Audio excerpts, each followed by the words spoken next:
Portrait retouching is about more than just removing blemishes and wrinkles. It's about working with the photographer to create an image that reveals the subject to the viewer, that creates a connection, gives them an insight. In this module, we're going to go through the process of taking an image from the camera and working it into a portrait that the subject would be proud to show off to friends and potential clients. The first step is to work on those blemishes and lines. Zoom in, don't be afraid to get a close look at what you're working on, and look around for anything that looks like it could be removed. If something you do doesn't look right, don't forget that you can always undo the last thing that you did using Command Z or Control Z on Windows. It's easier to undo than to try to fix a small mistake. You may like to work on a duplicate of your background layer. This ensures that if you do make a horrible mistake, you've got the original image to go back to. Plus, it allows you to see a before and after of the work you've done so far by turning the visibility of the retouching layer off and on, revealing the untouched image below.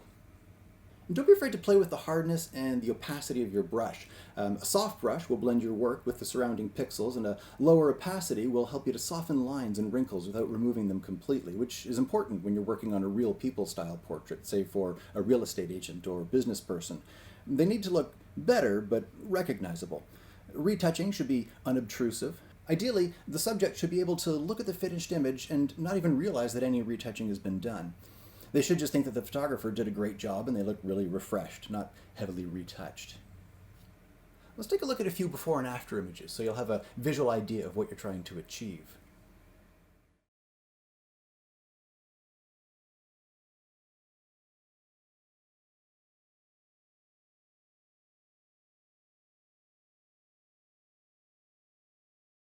Sometimes various parts of the image could use some lightening or darkening, referred to as dodging and burning in the photography world. Photoshop provides dodging and burning tools, but be aware that these tools affect pixels directly, and as such are considered destructive tools. A non-destructive method of dodging and burning is to use a transparent layer set to soft light blending mode, and paint on it using black paint to darken and white paint to lighten. Often, the eyes of a portrait can be given a deeper, watery look with a bit of lightening of the iris directly across from the catchlight, that bright reflection of the light source that's often visible in the subject's eyes. Some darkening around the eyelids and pupil, and sometimes the eyebrow can draw attention to the eyes in much the same way that artfully applied makeup can. Even the shape of the face can be changed slightly with some careful darkening or lightening. The contours of the face are defined by the lightness or darkness of the skin. If the skin appears light, it's likely turned toward the light source, and if it appears dark, it's turned away. If the subject has a wide face, some darkening along the sides can push the sides of the face back into the shadows, giving the impression of a narrower face. If a subject has a double chin, some darkening of the neck below the chin line can appear to push the neck back into the shadows, as well as defining the chin and giving a slimmer appearance. The liquefy tool can be used to slightly reshape the subject, maybe slimming here, tucking there, enlarging the eyes slightly, emphasis on slightly. It's all too easy to overdo it with the liquefy, resulting in an odd, cartoonish effect. Slight expression changes are possible, like a hint more of a smile, but again, don't expect miracles, like turning a frowny face into a smile. It's not unusual for some hairs around the subject's head to look like they're trying to escape. These are called stray hairs or flyaways. A few minor strays are actually fairly important in keeping an image looking natural, but too many can create an unkempt appearance. When going after strays, it's important to respect the parts of the image that are behind the hairs. Similar to a wrinkle, use the clone stamp and a brush that's not much wider than the stray hair itself.